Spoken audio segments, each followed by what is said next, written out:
নমস্কাৰ পুৱাৰ প্ৰথমটো খবৰৰ সৈতে ষ্টুডিঅ'ৰ মজিয়াত মই সুদীপ প্ৰতিম ভূঞা আৰু পুৱাৰ প্ৰথমতে এটা ভাল খবৰ মুহূৰ্তত দিয়াৰ চেষ্টা কৰিছোঁ তৃতীয় আৰু চতুৰ্থ বৰ্গৰ পৰীক্ষাক লৈ যিহেতু ৰাজ্যজুৰি সমগ্ৰ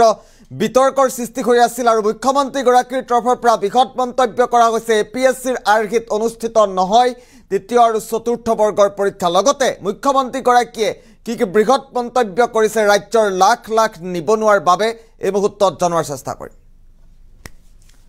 এটা গুৰুত্বপূৰ্ণ খবৰ এই মুহূৰ্তত জনোৱাৰ চেষ্টা কৰিছোঁ পুৱাৰ প্ৰথমতে এটা ভাল খবৰ তৃতীয় আৰু চতুৰ্থ বৰ্গৰ নিযুক্তি পৰীক্ষাক লৈ মুখ্যমন্ত্ৰীৰ ডাঙৰ ঘোষণা এপিএছচিৰ আৰ্হিত অনুষ্ঠিত নহয় তৃতীয় আৰু চতুৰ্থ বৰ্গৰ নিযুক্তি পৰীক্ষা পূৰ্বৰ পদ্ধতিতেই হ'ব নিযুক্তি পৰীক্ষা অত্যন্ত গুৰুত্বপূৰ্ণ খবৰ ৰাজ্যবাসীৰ বাবে ৰাইজৰ মতক বিবেচনা কৰিব অসম চৰকাৰে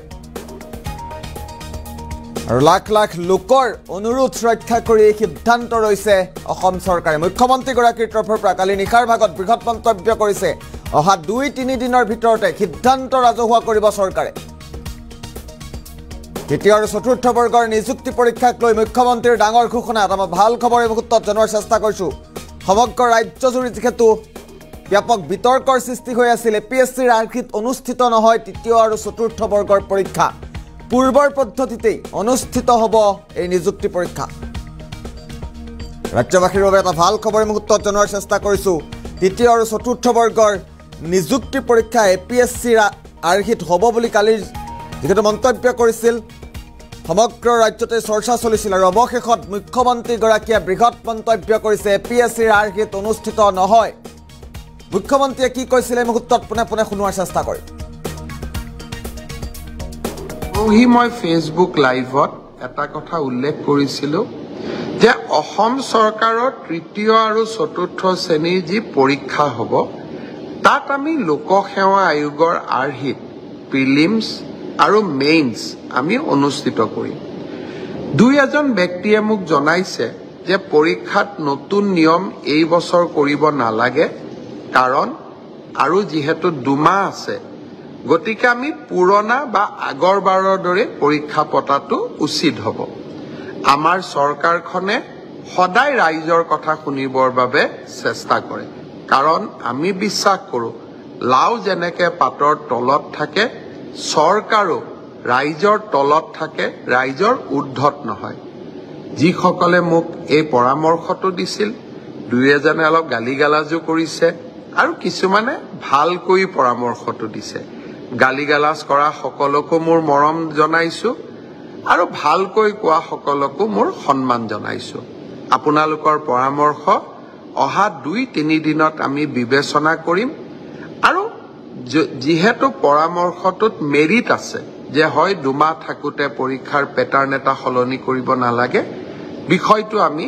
ডেফিনেটলি আমি বিবেচনা কৰি অহা 2-3 দিনতে আপোনালোকক ইয়াৰ সিদ্ধান্তৰ বিষয়ে মই অৱগত কৰিম যোৱা পৰহি মই ফেচবুক লাইভত এটা কথা উল্লেখ কৰিছিলোঁ যে অসম চৰকাৰৰ তৃতীয় আৰু চতুৰ্থ শ্ৰেণীৰ যি পৰীক্ষা হ'ব তাত আমি লোকসেৱা আয়োগৰ আৰ্হিত প্ৰিলিমছ আৰু মেইনছ আমি অনুষ্ঠিত কৰিম দুই এজন ব্যক্তিয়ে মোক জনাইছে যে পৰীক্ষাত নতুন নিয়ম এই বছৰ কৰিব নালাগে কাৰণ আৰু যিহেতু 2 মাহ আছে গতিকে আমি পুৰণা বা আগৰবাৰৰ দৰে পৰীক্ষা পতাটো উচিত হ'ব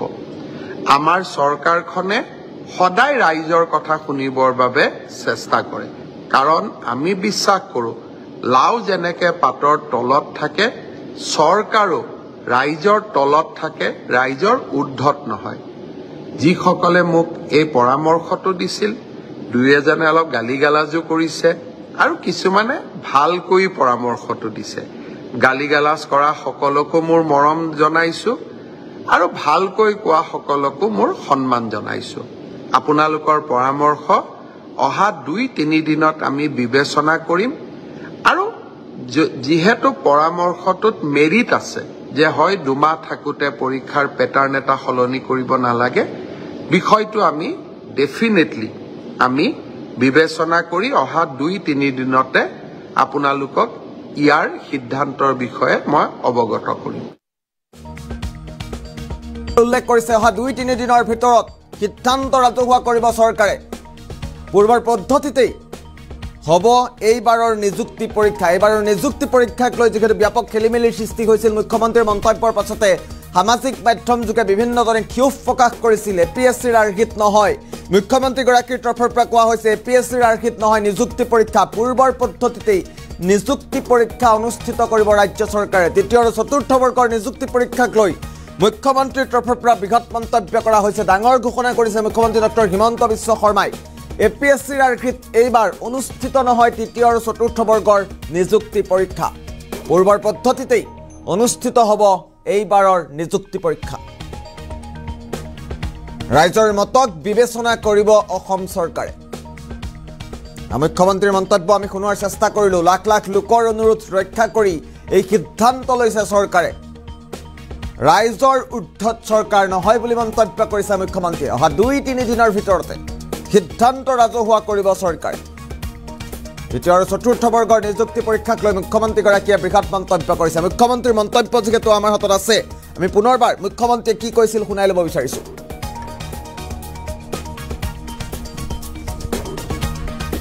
যোৱা পৰহি মই ফেচবুক লাইভত এটা কথা উল্লেখ কৰিছিলোঁ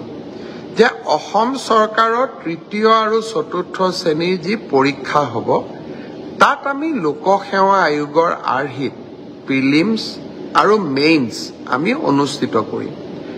2-এজন ব্যক্তিয়ে মোক জনাইছে যে পৰীক্ষাত নতুন নিয়ম এই বছৰ কৰিব নালাগে, কাৰণ আৰু যিহেতু 2 মাহ আছে, গতিকে আমি পুৰণা বা আগৰবাৰৰ দৰে পৰীক্ষা পতাটো উচিত হ'ব। আমাৰ চৰকাৰখনে সদায় ৰাইজৰ কথা শুনিবৰ বাবে চেষ্টা কৰে, কাৰণ আমি বিশ্বাস কৰোঁ লাও যেনেকৈ পাতৰ তলত থাকে, চৰকাৰো ৰাইজৰ তলত থাকে, ৰাইজৰ ঊৰ্ধত নহয়। যিসকলে মোক এই পৰামৰ্শটো দিছিল, 2-এজনে অলপ গালি গালাজো কৰিছে আৰু কিছুমানে ভালকৈ পৰামৰ্শটো দিছে। গালি গালাজ কৰা সকলকো মোৰ মৰম জনাইছোঁ আৰু ভালকৈ কোৱা সকলকো মোৰ সন্মান জনাইছোঁ। আপোনালোকৰ পৰামৰ্শ অহা 2-3 দিনত আমি বিবেচনা কৰিম